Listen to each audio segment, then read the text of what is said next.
Καρακλούμη και ο κύριος Μουντάκης. Κυρία Ζουλινάκη. Ναι, καλησπέρα σε όλους. Πάρα πολλά συγχαρητήρια για αυτή την έρευνα. Εξαιρετική πρωτοβουλία. Συγχαρητήρια στην Επιτροπή και στο Βασίλη και σε όλη την ομάδα. Θέλω να κάνω μια μικρή τοποθέτηση και μετά θα καταλήξω σε κάτι.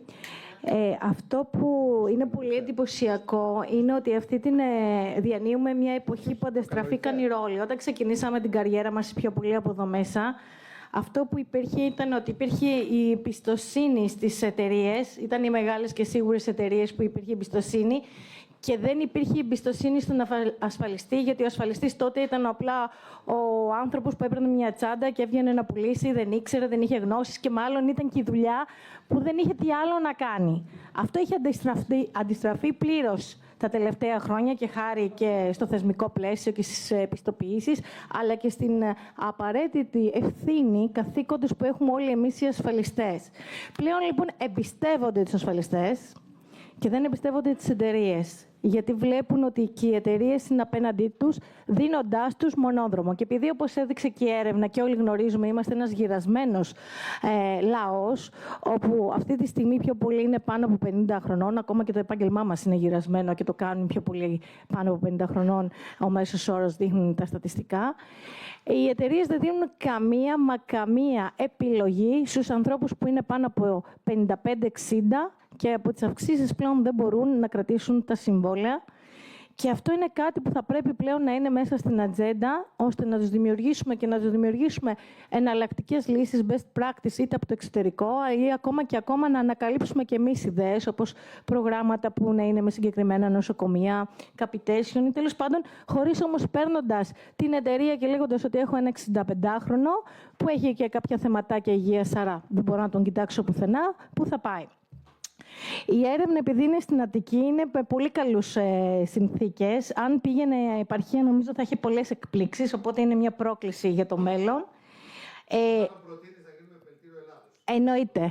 Εννοείται, έχουμε όλη τη δύναμη και είναι και αυτό που είναι προς μεγάλη μου έκπληξη είναι ότι πρώτη φορά όλα τα θεσμικά όργανα και οι σύνδεσμοι είναι ενωμένοι και αυτό πρέπει να το αξιοποιήσουμε όσο μπορούμε περισσότερο.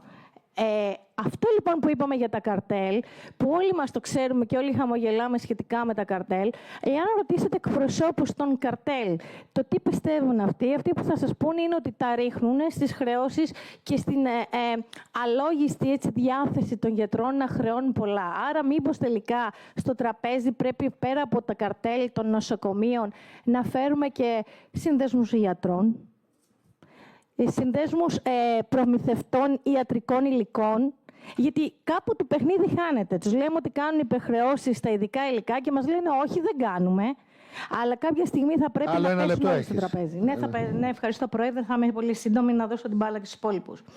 Άρα η πρότασή μου είναι ότι στο τραπέζι δεν είναι μόνο να μείνουμε στο να δούμε τι γίνεται και ποιοι μιλάνε, αλλά να καλέσουμε και αυτούς που ακόμα δεν έχουν πέσει στο παιχνίδι, όπως είναι προμηθευτές υλικών και σύλλογοι γιατρών, που λένε ότι τα νοσοκομεία λένε ότι αυτοί φταίνε. Ενώ αυτοί λένε ότι τα τελευταία 10 χρόνια δεν έχουν αλλάξει καμία αμοιβή τους. Και μάλιστα παραπονιούνται για τον πίνακα γιατρών και χειρουργών και λένε εγώ εδώ και 10 χρόνια την ίδια αμοιβή έπαιρνα για τη χολή, την ίδια αμοιβή παίρνω και σήμερα. Κάποιος μας λέει ψέματα, Πρόεδρε, και οι υπόλοιποι.